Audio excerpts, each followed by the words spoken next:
recomienda al de Parma que comience a disponer sus tropas para el encuentro y subsiguiente conquista de la Inglaterra protestante. Bautizada con el nombre oficial de Felicísima Armada y bajo el pendón de la Cruzada Católica, Felipe considera a su flota imbatible, amparada por la mano de Dios.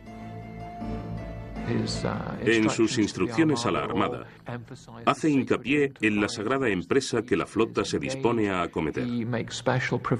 Proscribe expresamente la blasfemia, la sodomía y las mujeres a bordo, todo cuanto pudiese comprometer el cariz religioso de la expedición. Pronto, el destino pone a prueba las convicciones de Felipe, ya que la Invencible ha de vérselas con una intempestiva borrasca. Para el 24 de junio tan solo han llegado a la altura de La Coruña y allí los sorprende una violenta galerna que dispersa a la flota. En una carta al rey, Medina Sidonia pone en duda que Dios milite verdaderamente en el bando español, provocando una airada respuesta de Felipe. Yo tengo ofrecido a Dios este servicio. Adelantaos pues a lo que os toca.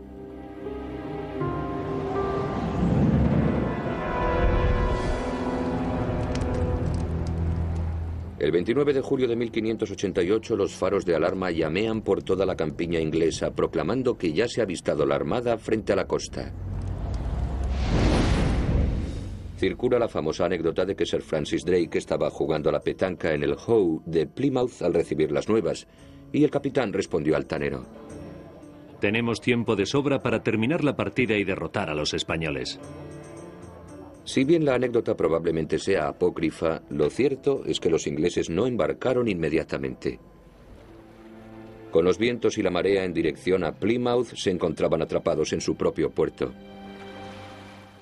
El almirante Juan Martínez de Recalde, segundo comandante de la Armada, repara en que la flota inglesa se encuentra en un aprieto. Así que envía un mensaje a Medina Sidonia recomendándole un ataque a gran escala al puerto de Plymouth. A mi juicio, si se hubiesen situado a la entrada del puerto de Plymouth y quizá les hubieran enviado un puñado de brulotes, barcos incendiados, los ingleses habrían estado perdidos. Sin embargo, Medina Sidonia ha recibido órdenes estrictas de no atacar a no ser que se vea obligado a ello. Su misión consiste en reunirse con el duque de Parma e invadir Inglaterra. Por consiguiente, decide ignorar a quienes le sugieren atacar Plymouth y continúa avanzando por el Canal de la Mancha, permitiendo así que los ingleses salgan y los combatan. Se libraron por los pelos. Pienso que fue un error. Al alba del 31 de julio, los vigías de la Armada descubren con sorpresa que una gran flota ha aparecido como por arte de magia por Barlovento. Haciendo un esfuerzo hercúleo, las 70 naves inglesas han salido del puerto de Plymouth remolcadas por botes de remos. Amparada por la oscuridad, la flota del almirante Charles Howard ha rodeado a la Armada y goza de la gran ventaja de estar situada a Barlovento. En una batalla naval, el bando que se encuentra contra el viento tiene las de ganar. De modo que situarse a Barlovento, como se dice más apropiadamente, te confiere una ventaja inmediata sobre tu enemigo. Y los ingleses se situaron de este modo desde el principio. Al verse enfrentada a la flota inglesa, la Armada maniobra con destreza, adoptando una formación de batalla en forma de media luna, con los navíos más robustos en las alas de vanguardia y los más frágiles protegidos en el interior. Los ingleses debieron de pensar: Dios mío, estos tipos saben lo que se hacen, ya que se trata de una hazaña naval impresionante. Resulta difícil imaginar cuán imponente debió de resultarles la Invencible a los ingleses la primera vez que la divisaron.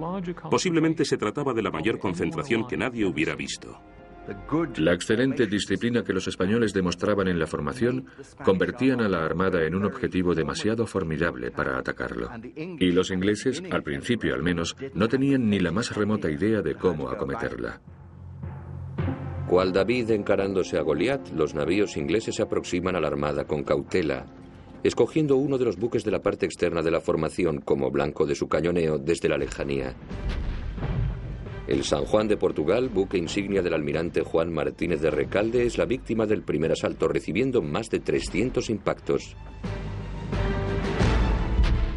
Pese a que la lejanía del atacante minimiza los daños, Recalde teme que su miscelánea artillería no sea rival para la superioridad inglesa en potencia de fuego. Puesto que nuestras naves mediterráneas no están dotadas de tanta artillería pesada como las enemigas, éstas se aproximarán y nos infligirán cuantiosos daños. El barco de Recalde sobrevive a la primera jornada de batalla. Sin embargo, otros navíos españoles no tienen tanta fortuna. Un buque llamado San Salvador estalló y hubo de ser evacuado por los españoles. En la confusión ocasionada por este incidente, otro navío, el Nuestra Señora del Rosario, uno de los mayores y mejor armados de la flota, colisionó con otro buque de la Armada. Pierde el palo mayor, y un barco sin palo mayor es ingobernable. Así que Medina Sidonia, antes que nada, trata de echarle un cable. Este se parte. Entonces, tiene que decidir. ¿Aguardamos a que se repare o seguimos avanzando? Si queremos cumplir nuestras órdenes, debemos arribar a Flandes lo antes posible. Y finalmente se decide por esto último. El segundo comandante, Juan Martínez de Recalde, se opone vehementemente a tal decisión. Pero una vez más, el obstinado Medina Sidonia hace valer su autoridad. El Nuestra Señora del Rosario, con 50.000 ducados del Tesoro Real y grandes provisiones de preciosa pólvora a bordo, es abandonado a su suerte para que se defienda por sí solo de la envalentonada armada inglesa. Al amanecer del 1 de agosto de 1588, el comandante del malhadado Rosario descubre atónito que la armada se ha esfumado. Lo ha abandonado, continuando viaje hacia Flandes, donde se encontrará con el duque de Parma. Siguiendo la estela del maltratado navío, navega un solitario galeón inglés, el Revenge, la Venganza, el buque insignia del mismísimo Francis Drake. El capitán del Rosario se enfrenta a una crucial decisión. El comandante, un tal don Pedro de Valdés, es miembro del Consejo de Guerra y está al tanto de absolutamente todo el plan. Y dice, solo me rendiré a Sir Francis Drake en persona. Y la respuesta a su mensaje, aunque parezca mentira, dice, Drake viaja a bordo del barco que tenéis enfrente. Réplica de acuerdo. Y Drake sube a bordo, recoge su espada y se lleva con él a don Pedro. Su colega el capitán Martin Frobisher se burla de la acción de Drake. Para capturar el Rosario, Drake ha tenido que abandonar su posición a la cabeza de la flota, permitiendo así que el resto de las naves se dispersen durante la noche. Sus compañeros estaban furiosos, no por haberlos abocado a tan tremendo riesgo, sino por haber sido el primero en hacerse con el tesoro. Cuando Frobisher descubrió lo que Drake había hecho, pensó que había actuado así bien por cobardía, bien por traición. Dijo, desconozco el motivo, pero a fe mía que es uno de esos dos. Lo que Frobisher no sabe es que Drake podría haberse apoderado de algo más que el tesoro del Rosario y su capitán. No es más que una teoría, pero a mi juicio, el hablar directamente con uno de los capitanes del escuadrón, sometiéndolo a un sutil y mesurado interrogatorio, descubriendo quizá cómo habían concebido la ofensiva, es como apoderarse de los planes secretos del adversario. Al día siguiente, Drake arremete contra un nuevo barco español. Lo rodea una y otra vez lanzándole andanadas. Se diría que trata de averiguar cómo responden los españoles, y la respuesta es no hacen nada. En los días siguientes a la captura del Rosario, los comandantes ingleses se muestran más atrevidos. Se aventuran más cerca de los buques españoles y los acosan con un fuego incesante. Aún así, el intenso cañoneo parece incapaz de frenar el implacable progreso de la armada incontenible hacia los Países Bajos, donde se encontrará con el ejército del duque de Parma para invadir Inglaterra. Sin embargo, el constante avance de su flota no reconforta a su comandante, el duque de Medina Sidonia. Pese a haber despachado mensajeros diariamente, Medina Sidonia aún no ha recibido una sola misiva del duque de Parma. Le escribe casi a diario. Querido duque, aún no he recibido noticias de vos. ¿Qué sucede? Y se diría que jamás la recibe. Resulta muy difícil navegar hasta los Países Bajos a golpe de remo o de vela y regresar. En el siglo XVI, las comunicaciones constituían un grave problema. Nosotros estamos tan acostumbrados a la comunicación instantánea que no nos hacemos a la idea del alcance de la dificultad. Desde luego, es uno de los grandes defectos de la campaña.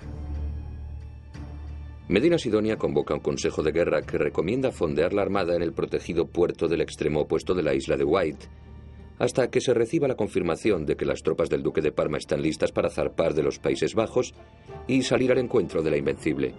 El 4 de agosto de 1588, Medina Sidonia ordena poner rumbo al puerto.